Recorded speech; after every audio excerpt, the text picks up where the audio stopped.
Oscar Niemeyer já dizia: a gente tem que sonhar, senão as coisas não acontecem.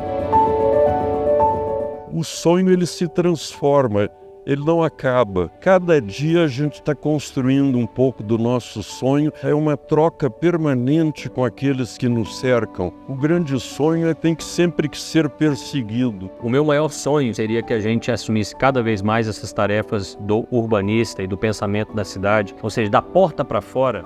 Como é que a gente endereça as questões que também são ligadas à salubridade, ao conforto, etc., mas principalmente à cidadania. Os espaços da cidade são muito mais importantes do que a gente está acostumado a pensar. O corpo é o nosso primeiro lugar no mundo. Então, todos os outros espaços que vêm a partir disso, a gente pode dizer que é o nosso segundo corpo. Então, a casa é o nosso segundo corpo, a cidade é o nosso segundo corpo também. A cidade é a arquitetura, onde as pessoas se movem e as pessoas precisam ter prazer nisso. Não é só o monumental que é belo, mas o cotidiano também é belo. E isso cria o apreço, o afeto do habitante pelo seu lugar, cria a identidade do lugar. Nós temos que prover soluções realistas para essa população, para que ela possa viver com dignidade. São pessoas que precisam ser satisfeitos nos seus próprios sonhos. Eu acredito que a gente possa construir uma postura um pouco mais ativa na construção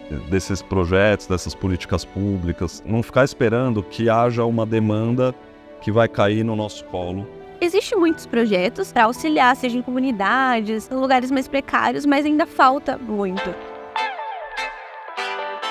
Sonhos não têm tamanho. Um lar não é uma casa, é um lar. Ali vivem pessoas, ali se estabelecem relações de afeto. Nós temos a responsabilidade de criar as condições para que essas relações sociais espontâneas floresçam.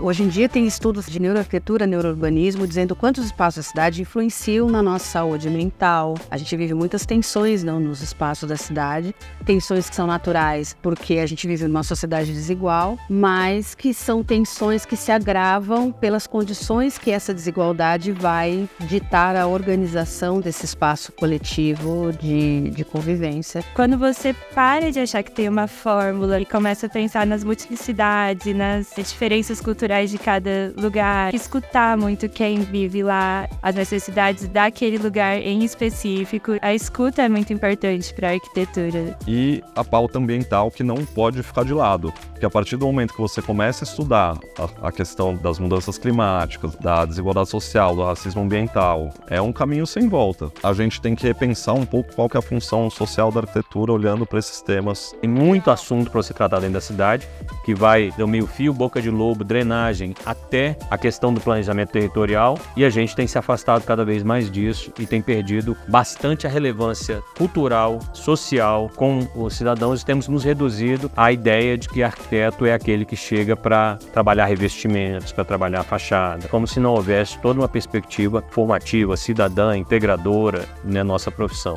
As pessoas ainda enxergam o profissional de arquitetura e urbanismo como alguém que está muito além. Ninguém acha que é dispensável, acha que é inacessível.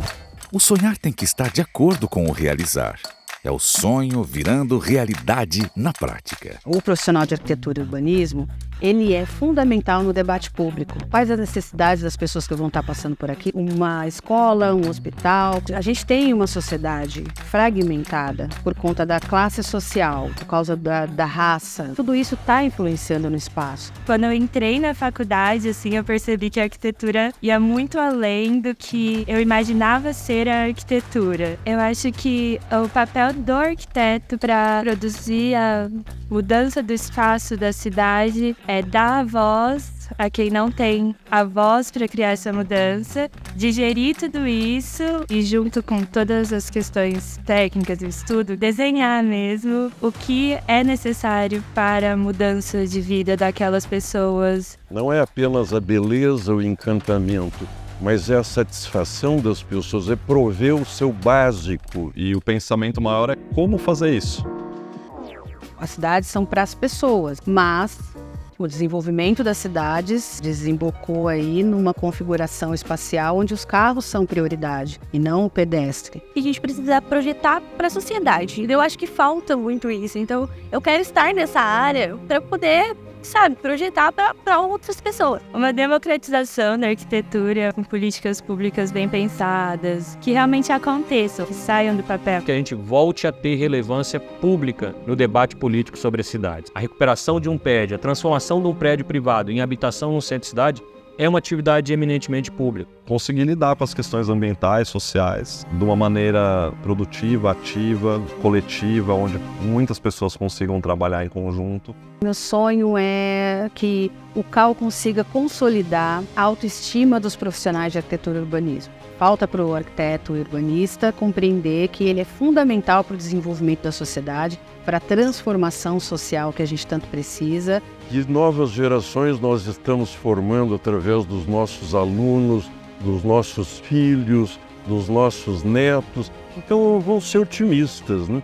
Mas realistas. Isso não se faz sem trabalho. Não vai cair do céu, não vai depender de estalos geniais, não vai depender do sonho da noite, vai depender do suor do dia. Construindo sonhos, projetando o futuro.